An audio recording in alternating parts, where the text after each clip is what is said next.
Hey everybody, it's your girl Nothing's Impossible 77 straight out of Brooklyn. Today is Sunday, May 5th, 2014.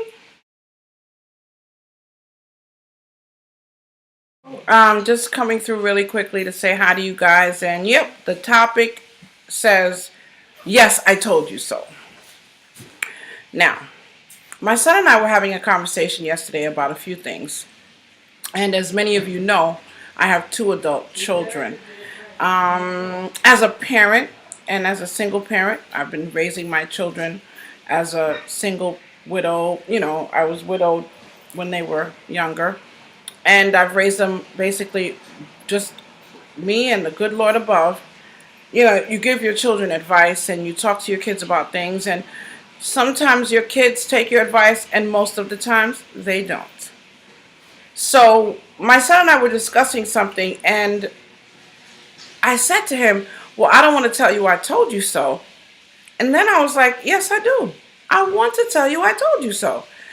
And that's why I came on here to do this video. I'm like, whoever came up with this saying about, I don't want to tell you I told you so, I don't mean to tell you I told you so, to me, that's them. That was then, this is now. And that was their situation, not mine. Yeah, I wanted to tell him that I told him so, because he didn't listen to me. And what I told him was going to happen happened. And even though it didn't happen right away, it happened. And then he had to come back to me and tell me the whole story again.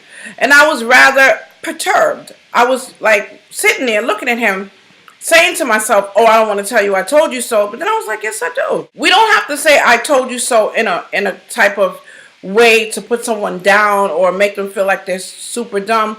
I mean, that depends on you, how you want to talk to someone.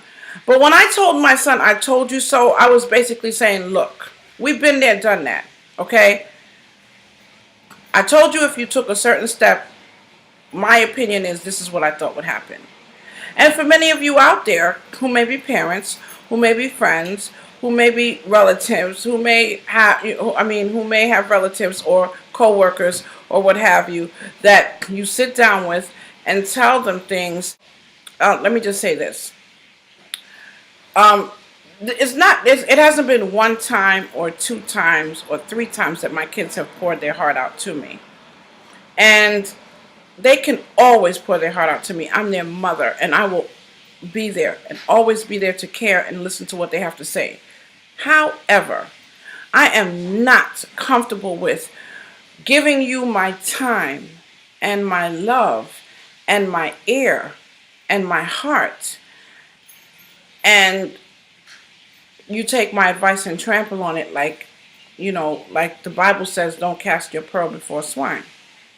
And that's what I want to talk about today. I've had that experience with my children. I've had that experience with friends. I've had that experience with family. And this is 2014. I'm just not having it. I wouldn't tell you I told you so the first time. And I may not even tell you I told you so the second time. But the third or the fourth time, oh, you're going to hear it. Yep, you're going to hear it. And that's just the bottom line. The other part of that is, folks sometimes fail to understand that when you sit down with them and give them your God-given time, we all have only 24 hours in a day.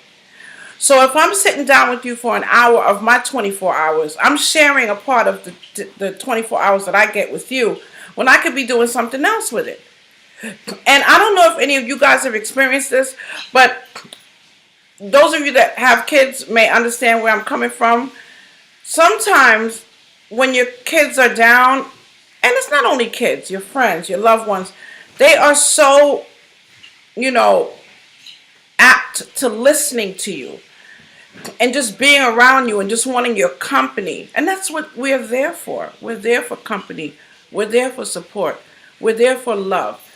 However, when things get better, they tend to kick you to the curb, which seems to be somewhat of a human nature with a lot of people.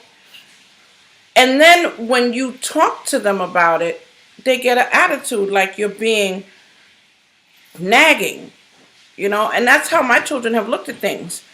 But I will tell my kids, and I'll tell you guys out there, think about the feelings of other people as well. It's not all about you.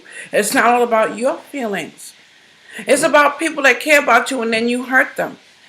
And then this voice inside your head tells you, oh, they're just bugging. Oh, they just acting up. Oh, they just overly sensitive. No, they're just feeling used. And they're just feeling like, really? And like I told my son, you know, do yourself a favor. Don't ask me for advice anymore if you're going to get upset with me when I tell you how I feel. And my son is a good sport. I can talk to him, and guess why? Because he loves me. And when people genuinely love you, and they genuinely care, they'll listen. And you can tell them stuff. You know what I mean? And they'll, you know, they may not like it right away, but they'll come back and be like, you know what, you were right.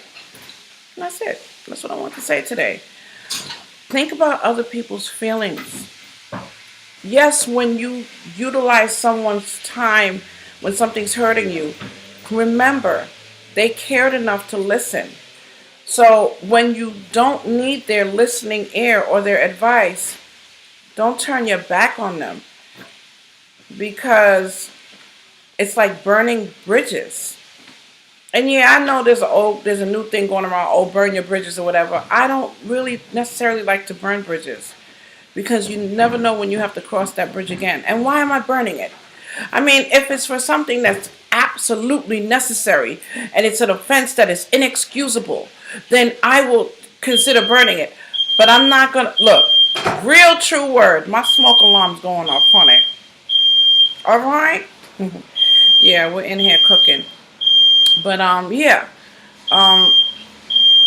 Just think about what I'm saying. And I hope I touched someone's heart today. Now I gotta go get this smoke alarm to go off. Isn't that like a confirmation? My smoke alarm went off. Okay, guys. Peace and love. Later.